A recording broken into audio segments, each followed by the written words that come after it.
Hello and welcome to the Overland Journal podcast.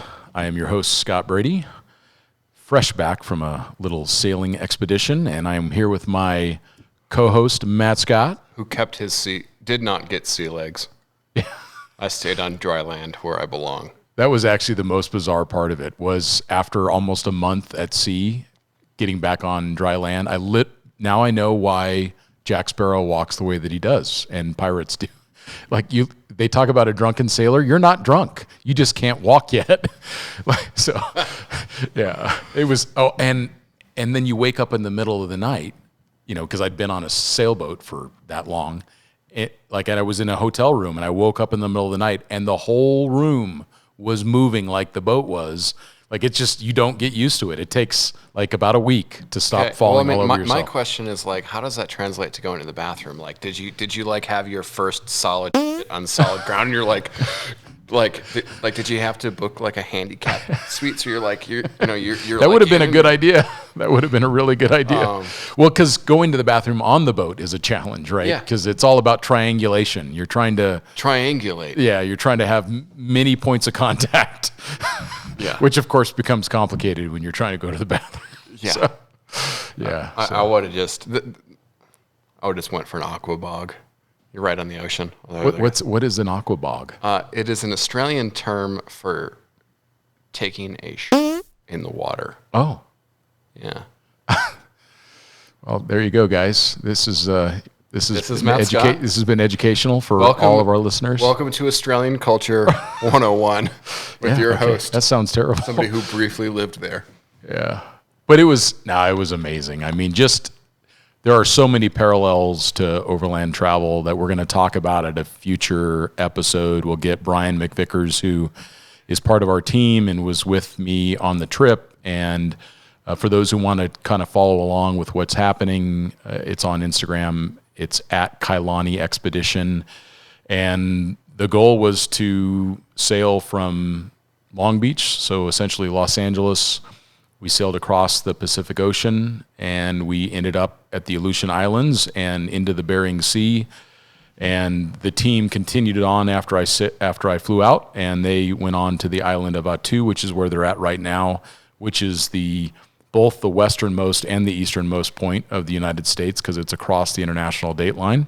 Oh, cool. And I think that's where Sarah Palin thought she could see Russia from, but it's that close. It's very close to Russia. Huh. Yeah. So, but it was a fascinating experience.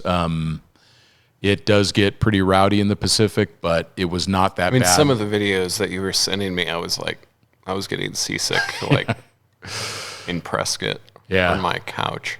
Well, that'll be my one little tip that we'll talk about today, and then we'll get into more stuff on that podcast. But there is this relief. It's called a relief band. It's designed by Johnson & Johnson for cancer patients that are having nausea. But it works just as well for people who get seasick or get motion sickness in a car or whatever. It is a FDA-approved device, and it works. Vouch for it. Oh, you've used it. That's right. You bought one. Yeah, that's right. Because you make yourself sick in your car. I now have the ability to make myself sick when I'm driving fast, which is that's unfortunate. I don't know that's how unfortunate. That worked out. I raced cars for 15 years straight. You're getting old, man. You hit your 30s and things just go downhill. Sucks. It sucks, man. I just want to go back to a scooter and a backpack in Asia or something, but you can. You have that option. My scientific, highly scientific, very scientific test. I, whilst hungover, went and drove with the worst driver I know. And I was fine. Oh. Normally, 30 seconds would have been a not fun time. Totally fine. Yeah, there you go. Yeah, it's pretty amazing. I'm basically the CDC. So I read it on Facebook. Yeah, so it does apply to overlanding. Those of you who end up being a passenger in the vehicle and things are not going well and you're feeling sick, take a look at this relief band. We have no association other than the fact that it works. It just works stuff great. Now when she's not driving, We'll both kind of switch off using it. It's like a little mini TENS unit that goes on your wrist, and it basically Looks like a Fitbit to me. It does. Mine looks like a Fitbit. Yep, so. and it just kind of excites the vagus nerve in the wrist, which The hand kind of occasionally goes. it tingles. Yeah, it tingles a little bit, but it just completely takes away the whole nausea thing. So that's how I made it across the Pacific without losing my lunch. Yeah. So did you lose your lunch at all? no, which was a miracle. It's only because of this. I bet wrist Brian thing. lost his lunch. He didn't. No, he's like total. He Brian's doesn't even. like He doesn't he's even like- wear it. Brian's Mr. Sailor. He is Mr. Sailor Man. Totally. So listen to a future episode when we talk about expedition sailing and how it translates. There was a lot that we learned. That translates over to overlanding as well. Yeah, so. I saw you guys eating a lot of like tuna, We fresh did. tuna. We did. That was amazing. We had sashimi and nigiri right Looks there. like it sucks just as much as overlanding. There's just less dirt and a better bathroom. Okay. Yeah. Yeah, but waves. Yeah. So you're still 50% kind of chance of moving around. death. I don't know about it. It was rowdy. 25. It was rowdy, but it was good. It was great. Awesome. And then in today's podcast, we're going to talk about something a little bit unusual, but it actually predates four-wheel drive overland vehicles, and that is driving in a two-wheel drive or driving in a car or a sedan. I'm going to go with car because some of the cars that I'm going to talk that I want to drive around the world. They are four-wheel drive. Yeah. That's true. Yeah, but they're non-traditional. Non-traditional. But the reason why we want to talk about this is to kind of reinforce what Matt and I do our very best in this podcast to do, which is to come back to this essence of overlanding, which is vehicle-based travel. Yeah. And there have been families that have driven across Eurasia in the sedan that they used for daily commuting. In the UK, there are significant trips across the Sahara that have been done with deux chevaux. There have been trips around the world that have been done in the same Mercedes sedan that people use as a daily driver. So again, coming back to this idea that there are times that you absolutely do need a four-wheel drive if the conditions require it. But if you want to just go travel and see the world, most of the world has either paved routes or they have well-maintained dirt routes or they have drier dirt routes. I mean, how many times, Matt, have you and I been someplace remote? I mean, I've been always a Toyota Corolla. I know. There's I've been always a Toyota Corolla. Exactly. I've been in like low range and a Mercedes G-Wagon feeling like I'm articulating or whatever. Legend. And then here comes like a bunch of locals and a Tercel. Yeah. And then when they get to a tough spot, they all hop out and they all push. And then they get through it and they keep going on their way. So if the goal is travel, if the goal is to just go see the world and hopefully in an inexpensive of a way as possible, a car can be a great solution for that. Well, and I've kind of touched on before, not everyone around, I feel that overland travelers that have not yet left America kind of get this idea that I have to have a Defender. I have to have a Land Cruiser. Yeah. Well, no. Those are very expensive vehicles in America, which is the cheapest car market in the world. Yeah. A Land Cruiser 200 series in Australia is twice as much as it is here. It is, yeah. Very expensive. Nearly twice as much. I mean, I'm generalizing. Most people drive cars. Yeah. Most people don't even have a Toyota Hilux. Toyota Hilux is like the fancy car. Yeah. They'll have I don't know, what's worse, a Nissan? Yeah. Or they'll have a, Yeah, you'll typically see. SsangYong, or they'll have a exactly. Great Wall, or they'll have, in a lot of those vehicles, like the Great Wall, it's a Chinese company that buys the tooling from GM out of Thailand when they're done making the Colorado. So the next generation Great Wall is going to look like the current generation Colorado, as the last generation Colorado is now Great Wall. You see a lot of that stuff, but you also see a lot of people that can't even afford that. And now I'm not trying to paint this picture that the rest of the world is impoverished and America is the shining beacon in the world because we have so much poverty here and homelessness. But, Corollas. Yeah. Like, what's that Nissan that's used like everywhere for taxis? Oh yeah. You know what I'm talking about? It's like a mid. It's almost like a Versa looking thing. mid-90s Sentra or something. Like, totally. I've seen those things Everywhere. everywhere. Yeah. Like places that you could like barely like walk down. Now, I'm not saying that they're like, extraordinarily capable. It's just that when that's what you have. Well, and your house is over there. And they're light. Yeah. Most of them are front-wheel drive, which is going to be better than a rear-wheel drive truck in most cases, right? So let's talk about some of the other upsides of the car. The initial investment is very, very low. Way lower. Very, very low. They get excellent fuel economy, so the cost of your fuel on your travels is much less. Yeah. The other upside is you completely blend in. Like, you no longer have this four-wheel drive that has that everybody notices. Yeah. Which, even if you just think about security and safety aside, just the fact that you could roll into a little village and not create so much attention, where you can let people just go about their life and they're not seeing this expedition vehicle descend upon their little town. You're just another Mercedes diesel sedan that the taxi guy uses in the same town. And you come in and you're likely to be able to find parts for it. And it's going to fly under the radar. You're not going to worry about the thing getting stolen. And I think that there's a lot of advantages to that. I love the old Mercedes wagons. The W123s. Yeah. I know this lovely, lovely Spanish guy, super nice. He lives in Dubai now. He's kind of into the classic car thing. He did Central and South America. I think he actually rolled his car in Venezuela or something. He got hit, but he was in a little Mercedes wagon and loved it. Yeah. I have to say it's a very romantic idea to take the Mercedes wagon or the kind of the vintage classic car. I mean, you're not going to find parts. Yeah. For stuff like that. Mercedes is kind of the oddball because you can still, they kind of go further back with servicing their vehicles. They do. And they have that worldwide parts network that is fantastic. But Kias, Hyundais, like cheap cars that you can buy here are cheap because they're the same cheap car that you can buy everywhere, and they share the same parts.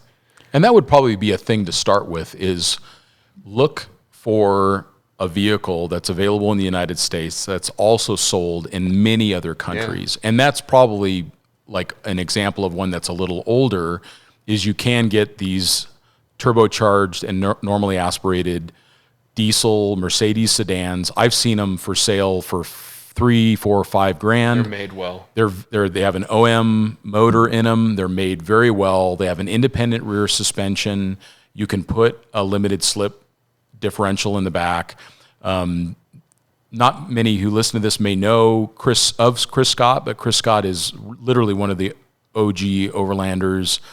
He has a great series of books. Yeah, he wrote a series of Bibles about overlanding, extensive travels throughout Northern Africa, and he did a lot of long trips throughout the Sahara, including sand tracks in W123 and other variants of the Mercedes sedans.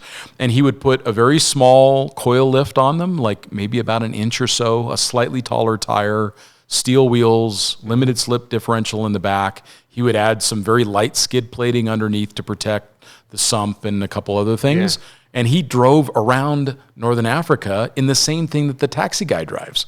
So you're totally under the radar. We did 100 or so miles of the old Dakar course in Morocco, and I think it was a Dacia. Yeah, there you go. Dacia Duster, yeah. It wasn't a Duster. It was I call it the African Corolla.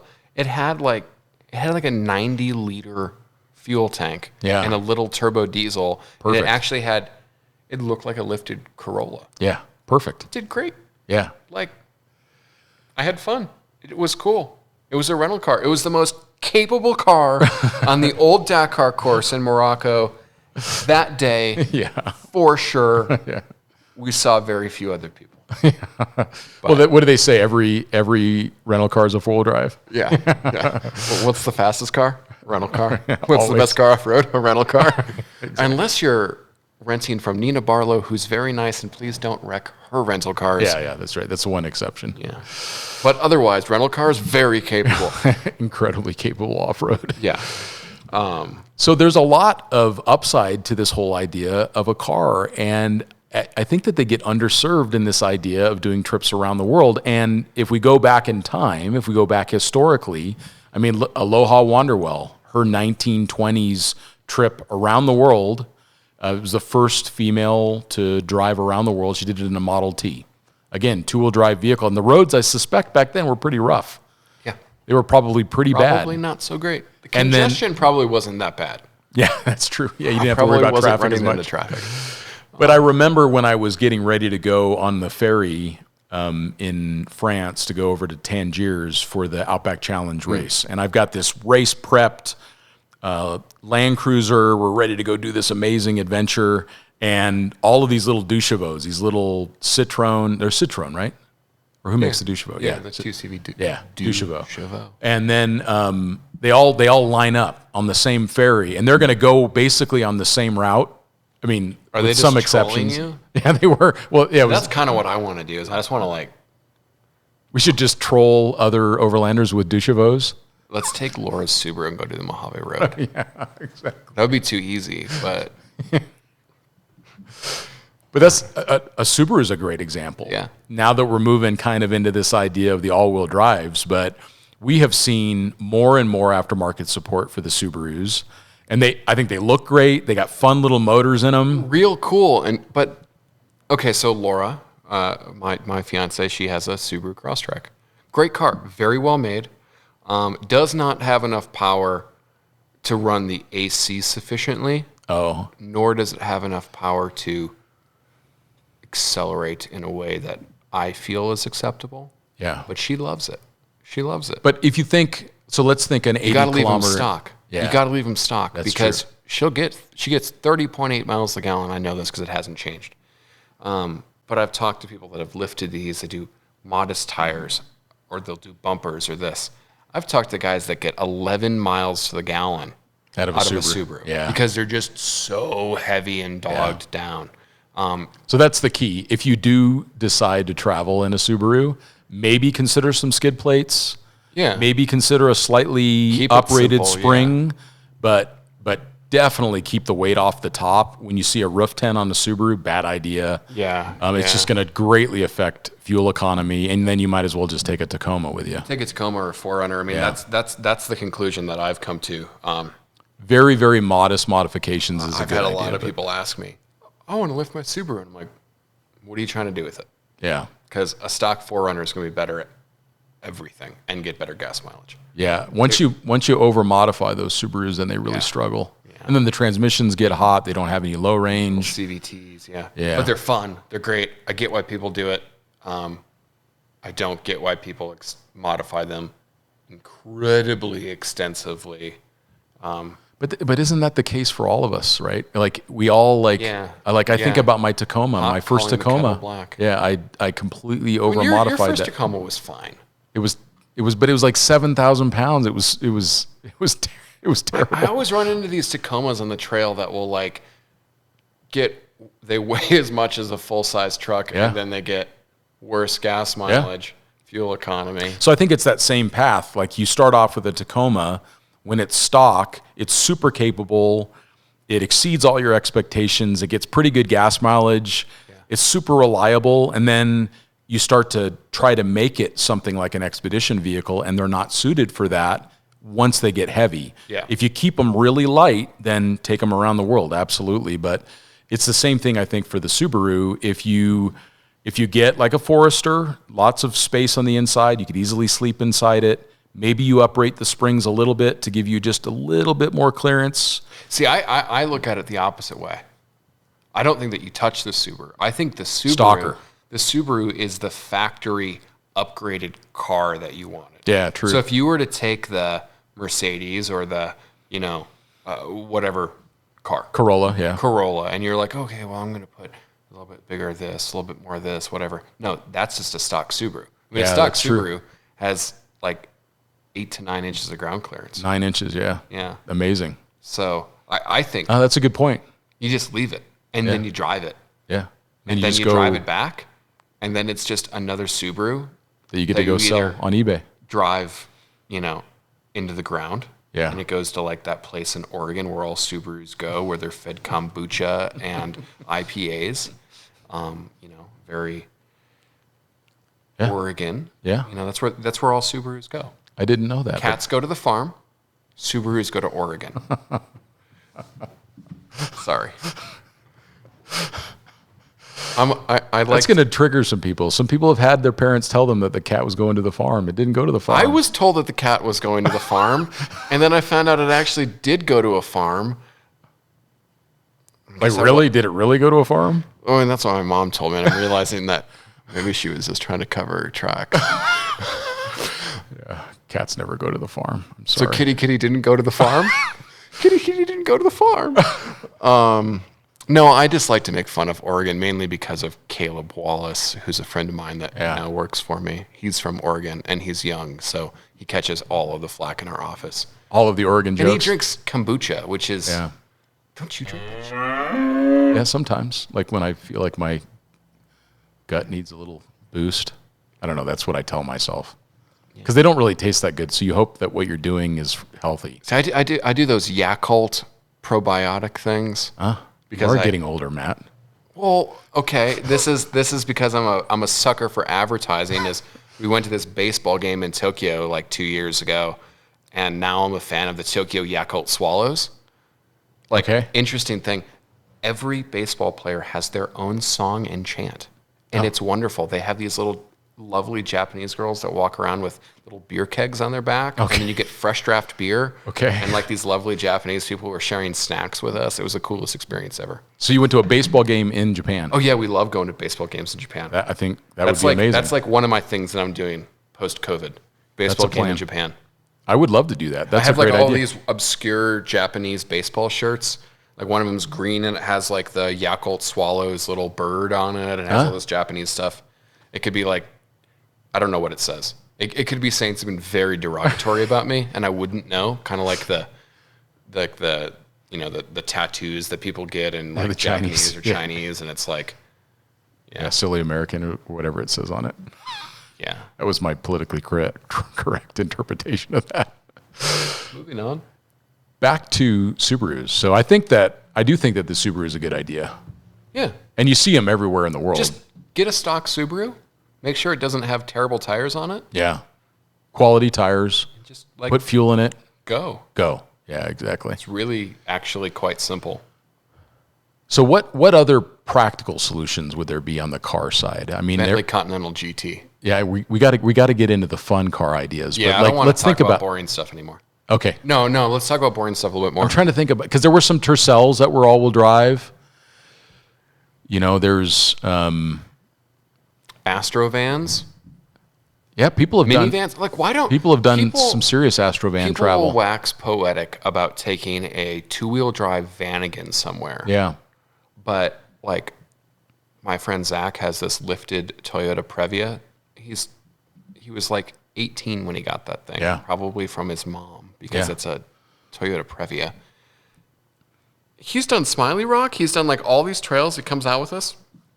You could get a Toyota Sienna for like, I don't know, $50 and a PS3, and you could sleep inside of it And they would probably still run forever. forever, because those cars are meant to be neglected. Yeah. Because when you have like 12 screaming kids and like, You're not thinking about oil changes. a kid's just like, ooh, a door handle, let's pour milk into it. Yeah. That is what the Toyota Sienna is made for. Therefore, it can't break. Yeah, that's probably true.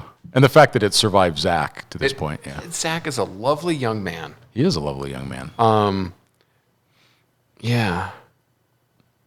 Except that he's leaving me and he's going to school to be a Forest Service Ranger, which sounds awesome. National Park Ranger. I know. It's going to be a sad state We're of losing affairs. Zach. Zach works in our complex. What else is practical? Yeah, I know we're struggling with this one.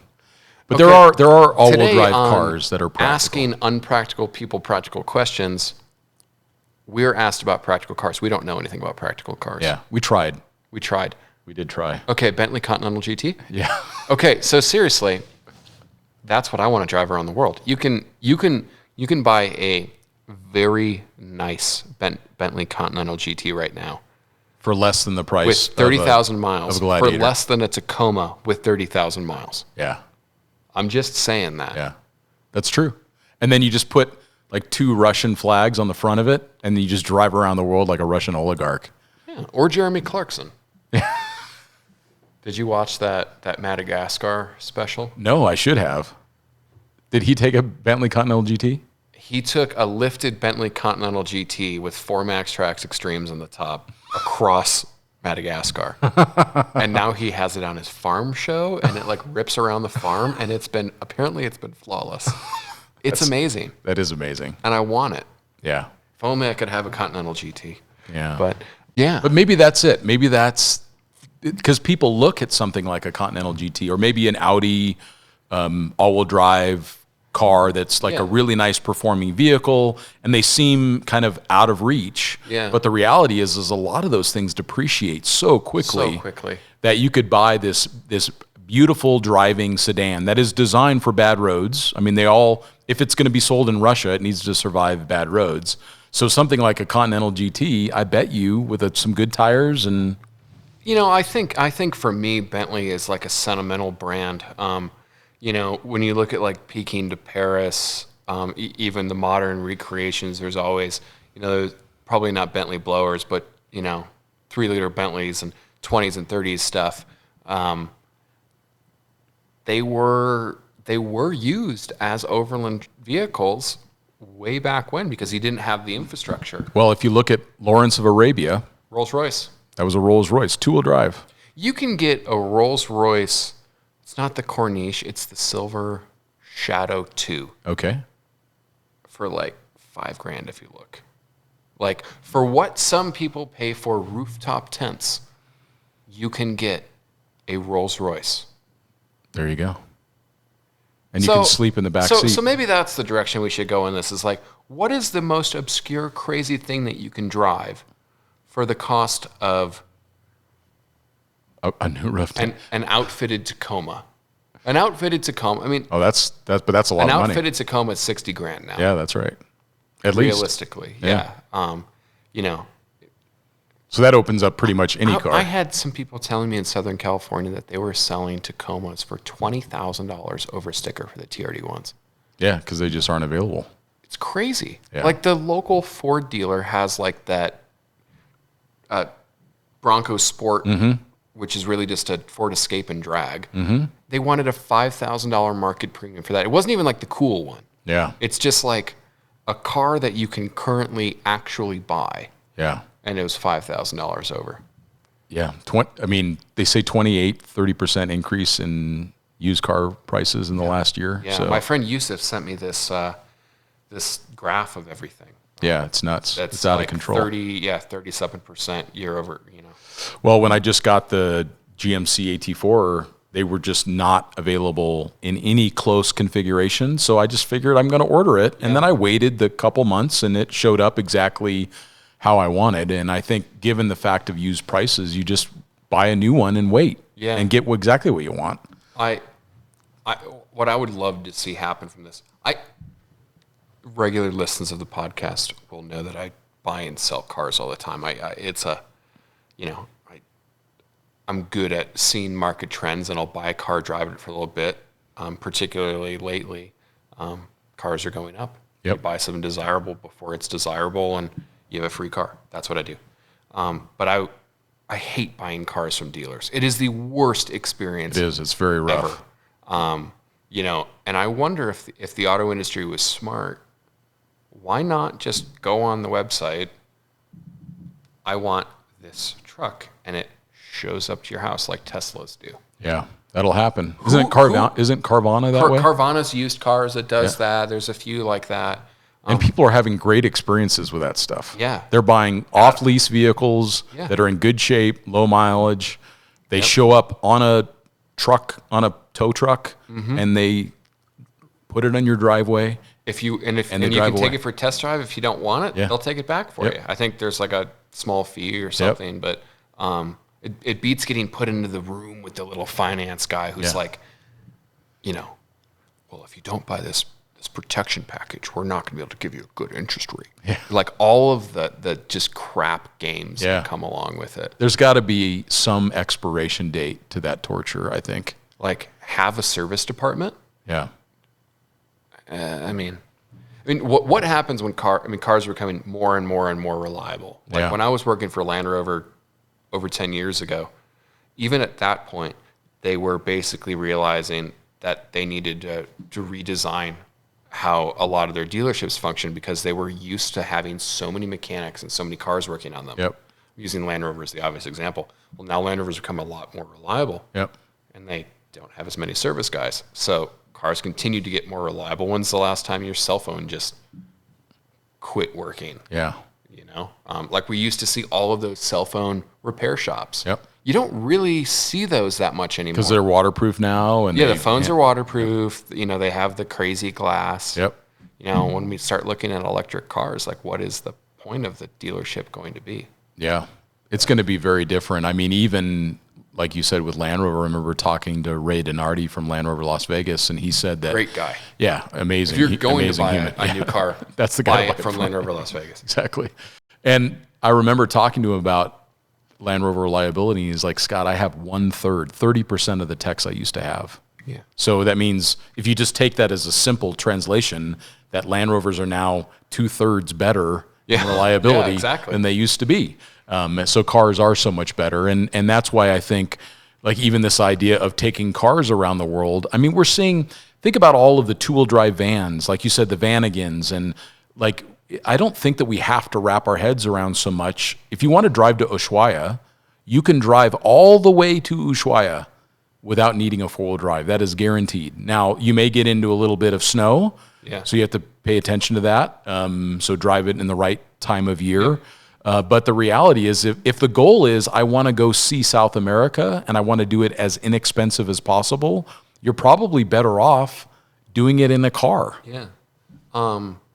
On the exact opposite of the affordable spectrum, Ferrari actually did the Pan American Highway maybe in 2005. Okay. In 612 Scagliettis. That's amazing. Another obscure choice. You can buy something that's don't do that with a Ferrari. That'd be bad. No one would buy it.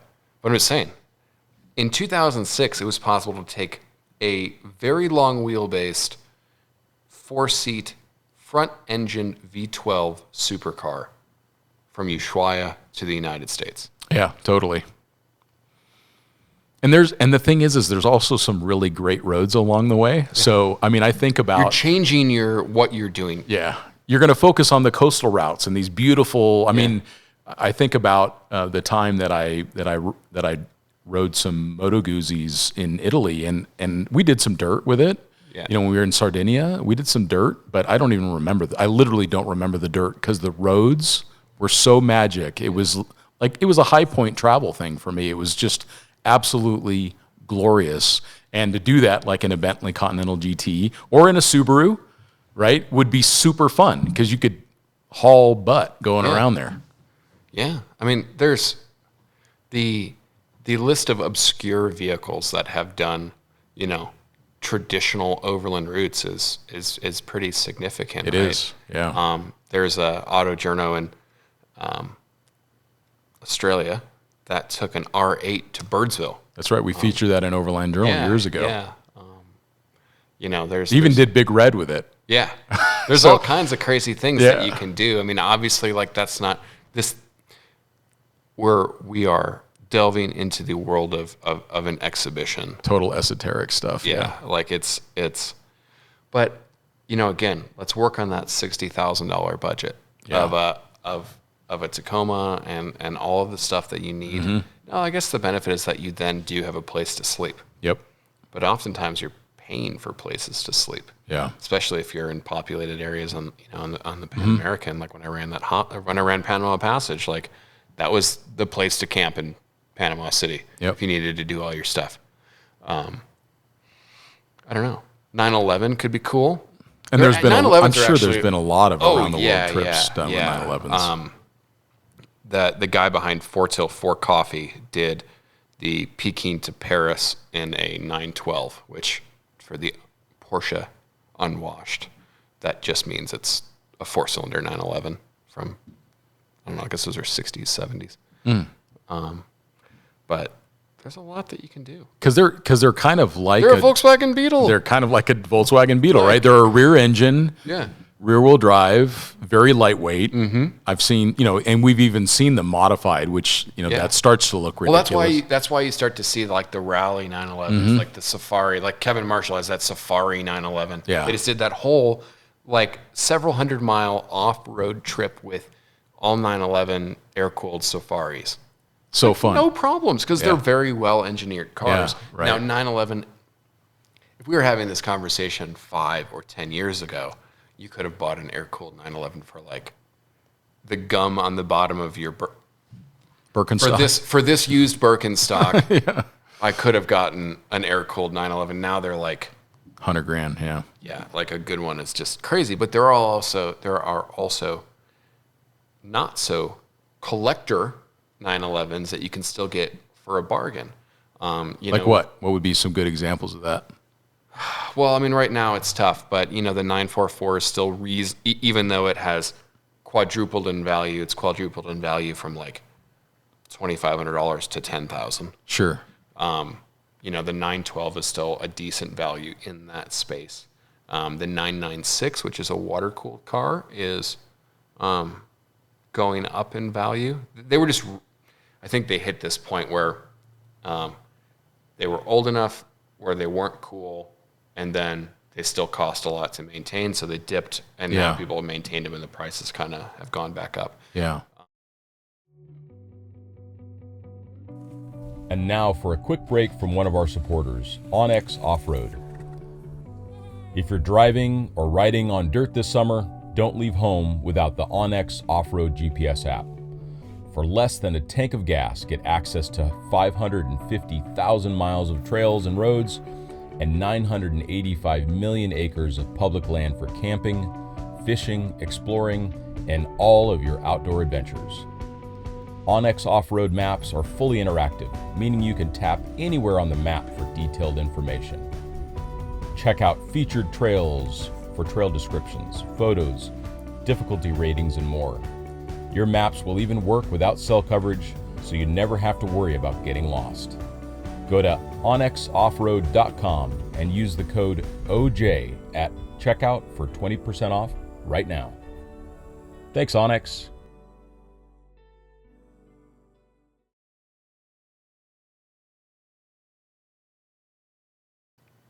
What about let's talk about not necessarily cars, but these crossover SUVs. Mm-hmm.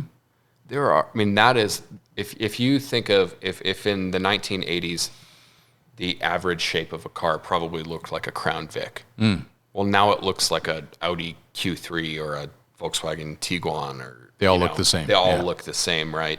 And they depreciate so much. You can get a Porsche Cayenne for $10,000 that has all-wheel drive and low range and air suspension. You can get them with lockers even. And a rear locker, and they're actually made pretty well. Yeah. There's a lot of, I think, non-traditional things that you can look at. But I think the crossover makes a lot of sense. It's kind of in that Subaru realm category where you can get a Honda CR-V. And if you look at the Element, the Element, I think was probably the best example of this. The Elements. You could get the little topper on it. The E-Camper from Ursa Minor. Yeah, that's right. So they had this cool little pop top that bolted onto the top of an Element. They were boxy little all-wheel drive. Super cool, super functional. And I know of people who've driven them all the way down through South America, including some off-road stuff. They're Hondas. Yeah. Honda makes very good stuff. Yeah, very good stuff. Their stuff may not be marketed towards me. It may, because I'm not a Honda Odyssey buyer and I'm not a Honda Accord buyer. There's nothing wrong with those vehicles, but they're very good vehicles. Very good vehicles, very high quality. Think about it like a Honda 650 motorcycle. It's like classic thumper that runs forever. Until the end of the world. End of days, yeah, exactly. Like 30 years or something with all the fires that we're having. But I think if you were to, let's say we take any sedan, even for me, I would say that the thing that first comes to mind is one of those diesel Mercedes sedans or the Bentley Continental. That would be my two choices. Because one's just eccentric, but also still a very well-made car. So, and the reason why I would pick that Mercedes is when I first got into software consulting, I show up, they had a new Impala, Chevy Impala, that they were going to have me drive as my company vehicle. And the guy who ran the office drove this old W123 Mercedes diesel. And I'm like, well, because I did not want to drive the Impala. I said, well, I'm the new guy and I probably shouldn't have the new car. Does he want the new car? And I'll take the old Mercedes. And he was like, and of course he was like, yeah, I'll take the new car. And I ended up exactly what I wanted, which was he got the new car and I got exactly what I wanted, which was this old Mercedes sedan. And other than the fact that occasionally the door locks didn't work because they were vacuum operated, this thing, it had been part of the company for decades, so long that the odometer stopped working, like a decade before I started driving it. And I drove it for years and years and years, and it was absolutely wonderful. Like everything about it. So that's like your sentimental car. It is. And that, if I was to say, I'm going to go buy a car and go do like a fun overland route in an obscure car, it would be that Mercedes, little diesel, little turbo diesel, classic 1980s Mercedes sedan, or maybe the wagon because you could sleep in the back of it. But that would be my choice. But if I think about what I would do to it, I would probably just put a couple skid plates under it just to protect the soft bits. Yeah. And then make sure that I've got the eyelet toe points on it just in case I got to get pulled out of something. Throw some Max Tracks in the back. Have a couple duffel bags, and then maybe you sleep in it every once in a while. But for the most part, I would just go into little villages and stay there. Yeah. Just make it all about, make it nothing to do with the car. It's literally like taking a taxi. Just about the culture. Yeah. And you just make it literally about the places that you're going to go to, and no one's going to notice it. They're not going to notice you at the border crossings. The cops aren't going to pull you over. Yeah. I think so. For me, other than the Bentley Continental, because there is a lot of appeal to that, I think that it would be the Mercedes. So what would be your cheap solution, and what would be your Uber solution?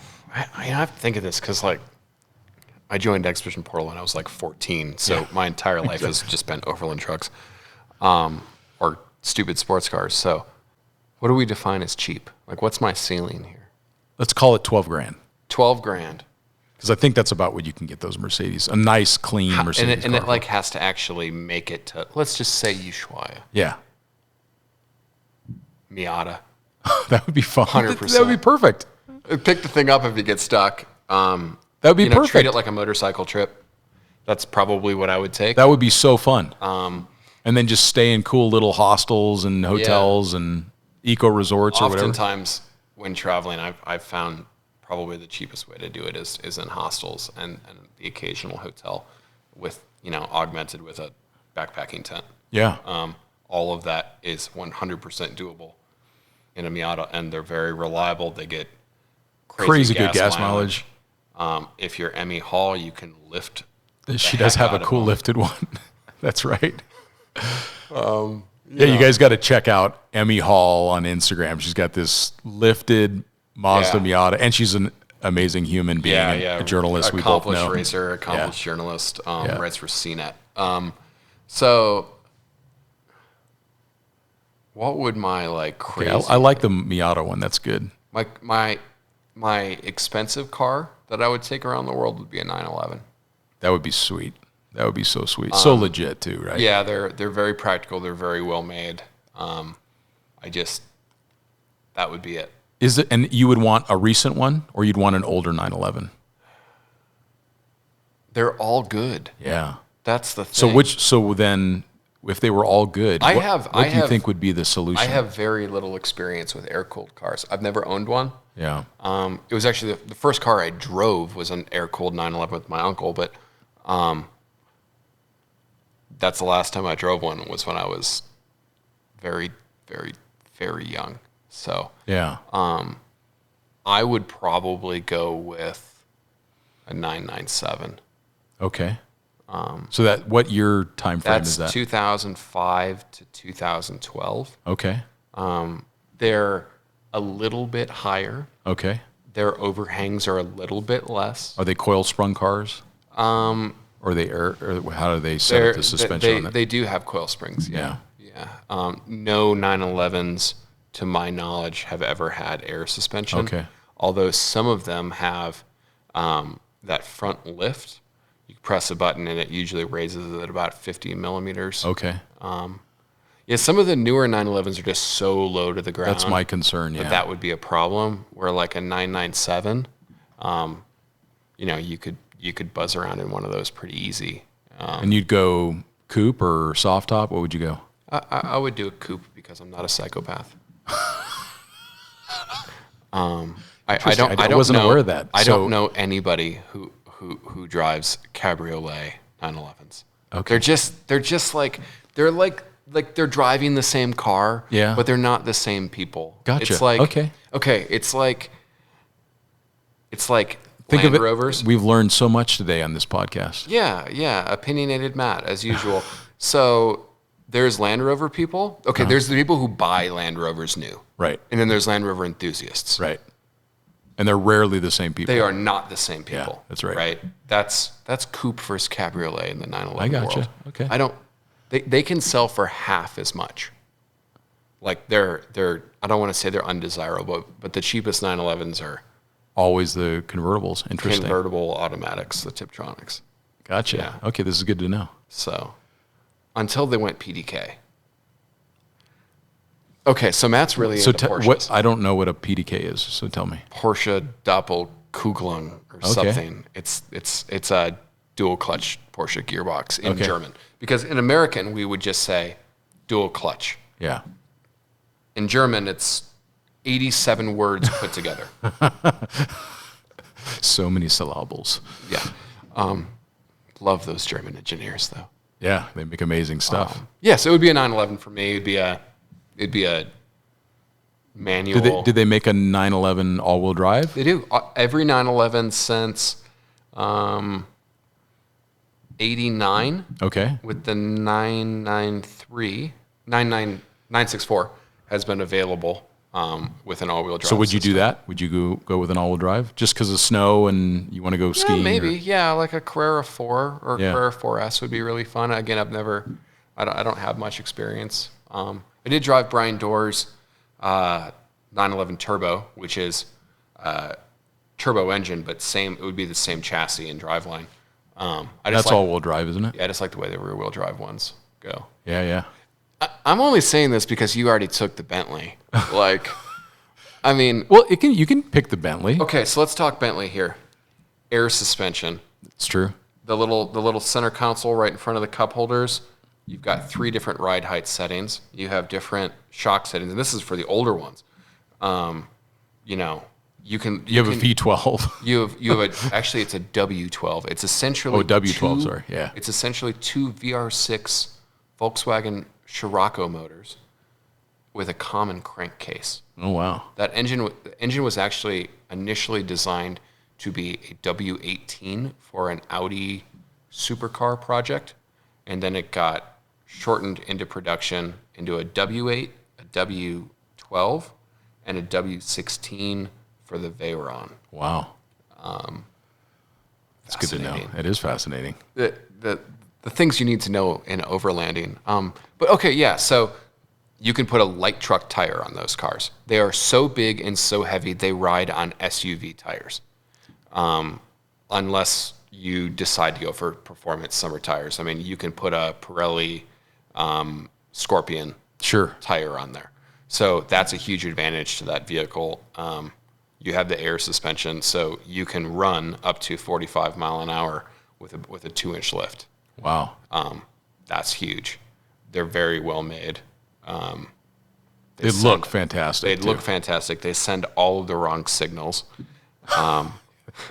They're going to be impossible to fix. Yeah. But they don't really break that much. I've heard they're they're pretty very good. well made. The Bentley thing is that It's a 200 mile an hour overland vehicle.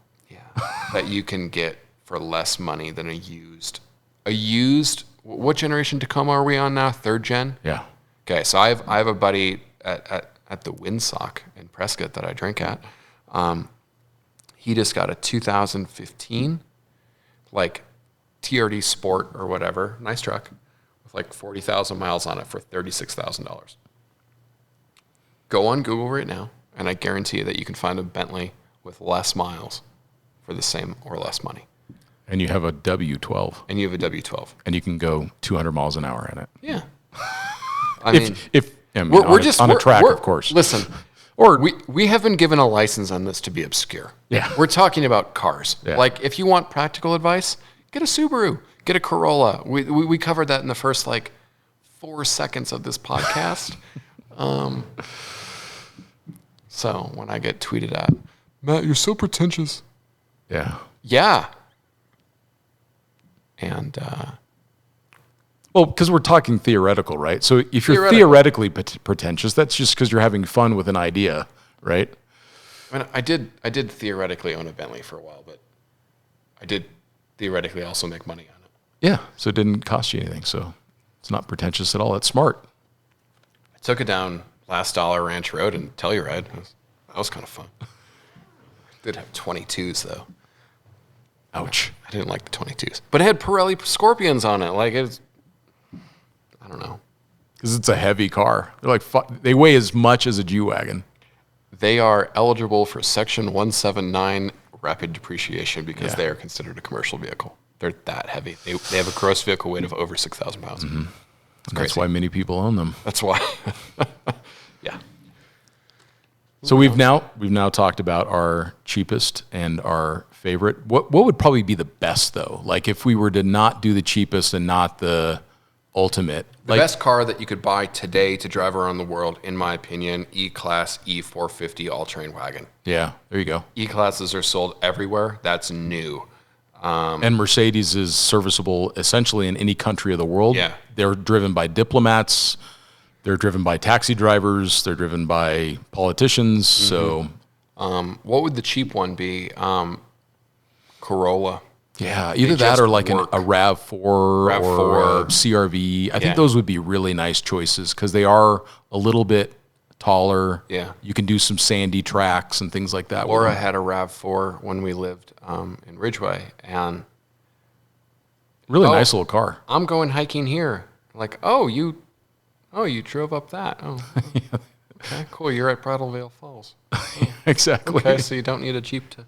Well, that's before it opens and you can run as far as you want on Black Bear. Oh, but you see Subarus up Cinnamon and all those past totally do. Yeah. So maybe that's the thing. Subaru, CRV. I think I'm RAV4. going to throw an alternative in here for an affordable car is a Model 3. Oh. Purchase price is a little bit more. No fuel. Very, very, very little maintenance. You can sleep inside of them. You can plug them in at a campground. So you can go to a campground.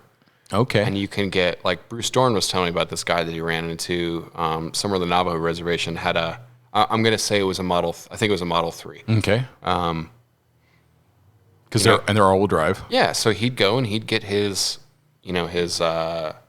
15 or 30 amp service campsite. Yep. That has your showers and your toilets and your water and all your stuff. So less than a tank of gas. Yeah. You've now got a campsite and you've topped off your vehicle. You're not, when you're traveling, you're not driving more than 3 to 350 miles a day. Right. I mean, if you're doing that long term, you're blowing by everything. And those things also have the ability to put serious range in short amounts. But you have a air conditioned and heated campsite because you can sleep in the back, and they have this apparently they have this camping mode. You can just leave the or the dog mode where it just keeps it temperature controlled. So that's brilliant because you're plugged in. You're not in. using any fuel and you're charging at the same time. That's so smart. But that's what it's going to be. Think about it. I mean, we've got the Hummer EV. We've got Mercedes just made the statement today that within the decade they're going to be all electric.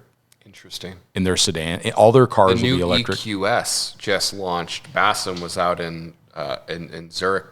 My buddy Bassam Wassef, he was out in Zurich driving that. And he's like, it's another level. Yeah. It's a different motoring experience. Yeah. I'm so excited for electric cars. And they're coming. So Yeah. I'm not saying that I'm not going to still own big, dirty, massive, beautiful V8s. Yeah. Or W12s or whatever they may be. But I think that for a lot of us, a Rivian or a Hummer EV, something that has, and they're going to have 500 miles range. They're going to get there. Yeah. And there's no overland. Tesla's already there. Yeah. The world's fastest production car, 0 to 60 right now, is the Plaid. Yeah. The Model S Plaid. Like, it's a Spaceballs joke. We're Yeah. going so fast, we've gone Plaid. Yeah. 1.9 seconds, 0 to 60. It's like $120,000, which is a lot of money. But the car that most closely matches its performance, or there's two. There's the Bugatti Chiron or a 911 Turbo S. Yeah. And how much do those cost? Yeah. Anywhere from 3 to like a Turbo more. S, I think starting price is $191,000. Okay, so that's closer than I thought it would be. But the Chiron, like, I don't know, were you invited to buy one? Like, doesn't matter. They don't have the price listed. Yeah. But that car has the Model S Plaid has a 520 mile range. Yeah.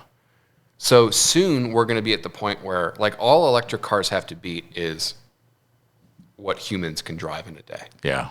So, there's always that one dude that's like, well, when I go to, like my dad, when we were kids, and it's like, I'm not even getting out to go to the bathroom from Illinois to Florida. Like, you might have to stop. Yeah. But you had to stop for gas. Yeah, at sure. these sketchy gas stations. Sure.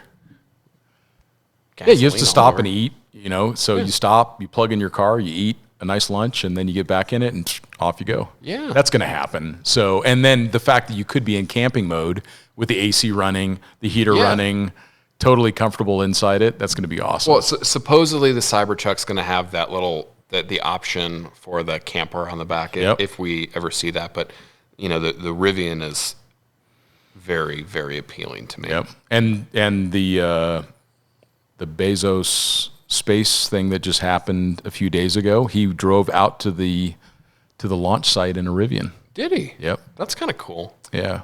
Everybody is hitting on Jeff Bezos right now. Yeah. It's a new frontier. When you're yeah. going to be the world's first trillionaire, or maybe he already is. Isn't he already? No, I don't think so. You just have different interests. Like, Jeff Bezos buying a rocket is like an average American buying, like, Starbucks. Yeah. Like, yeah, he has spent $1 billion a year for the last decade to be able to go on a flight into space. yeah, but we have to do that as humanity. No question. I get into this conversation with electric cars. It's like, electric's a nice short-term solution, but eventually we will mine all of the lithium. Yeah. And it's going to have to be hydrogen or something that can be renewable. it has to be a legit renewable resource. Yeah. But on that same regard, we will always eventually run out of this planet. So if we don't have people that are pushing the boundaries, literally, to get us elsewhere, as a species, we don't survive. Yep. It doesn't affect our lifetime. And then, but the house sparrow will run Earth. yeah. And we'll run, and then in 12 million years, we'll have this alien, house sparrow invasion. That was crazy. It's a very successful species. People Sounds think like- because it's ordinary that it's not successful. Yeah, there you go. It has been successful. Knowledge by Matt today. We should probably end this. It was brilliant. Cool. So just think about that. Subaru, no modifications, drive it around the world. If you do that, Matt and I will both find some way to make it very much worth your while to come on the podcast and talk about it. So think about that. Subaru Crosstrek, probably average selling price, $25,000. Yep. A loaded one is $28,000.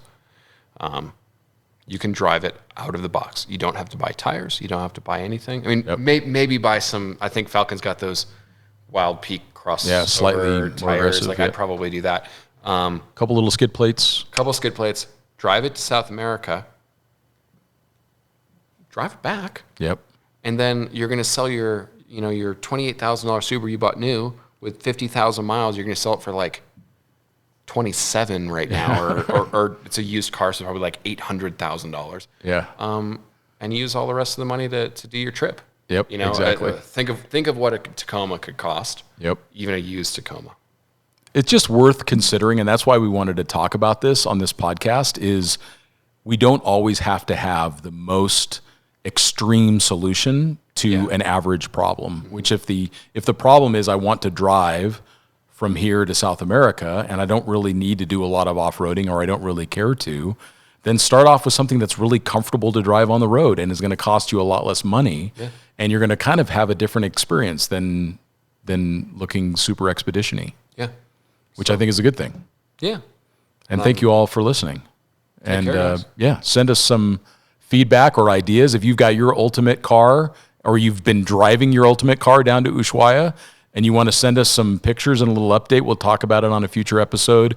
But you can reach Matt at Matt Explorer on Instagram, and you can reach me, scott.a.brady on Instagram, or you can go directly to @Overland Journal on Instagram and send your feedback in there. And we'll talk to you guys next time.